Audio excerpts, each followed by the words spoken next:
Political పార్టీలు అధికారంలోకి రావాలన్నా వచ్చిన అధికారం నిలుపుకోవాలన్నా ఎప్పటికప్పుడు పాలనలో లోపాలను విశ్లేషించుకోవాలి, మార్పులకు సిద్ధంగా ఉండాలి. అలా లేకుంటే వచ్చే ఫలితాలకు సిద్ధంగా ఉండాలి. ఏపీలో అధికారంలో ఉన్న కూటమి సర్కార్కు ఈసారి పాలనపై కొత్తగా ఆలోచిస్తోందా? నారా లోకేష్ ఆ విషయంలో సెపరేట్గా కమిటీలు తయారు చేసి పాలనపై రిపోర్టులు తెప్పించుకుంటున్నారా? అవుననే సమాధానం వస్తోంది. అదేంటో తెలియాలంటే వాచ్ ది స్టోరీ.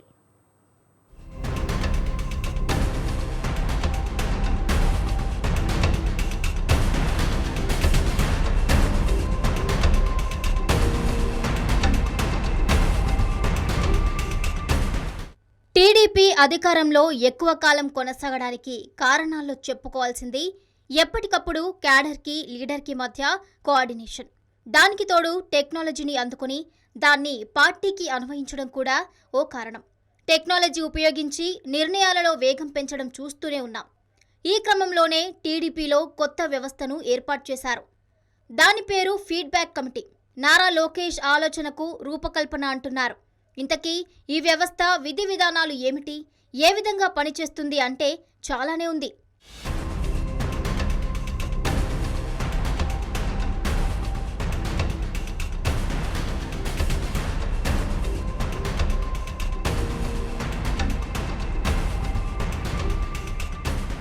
టీడీపీలో ఎన్నో వ్యవస్థలున్నాయి. కొత్తగా వచ్చిన ఫీడ్బ్యాక్ కమిటీ క్యాడర్తో కలిసి వారి అభిప్రాయాలను సేకరిస్తుంది.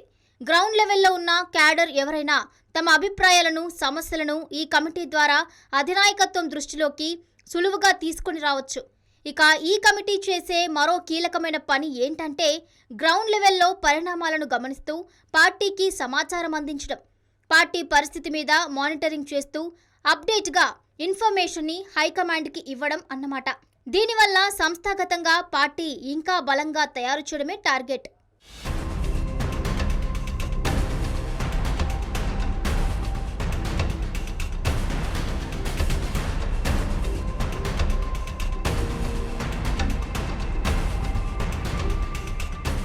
ఫీడ్బ్యాక్ కమిటీకి మాజీ ఎమ్మెల్సీ సత్యనారాయణరాజు నాయకత్వం వహిస్తున్నారు.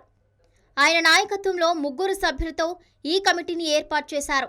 ఇటీవలి కాలంలో క్యాడర్ తమ అభిప్రాయాలను, బాధలను, సమస్యలను నేరుగా సోషల్ మీడియాలో పెడుతున్నారు.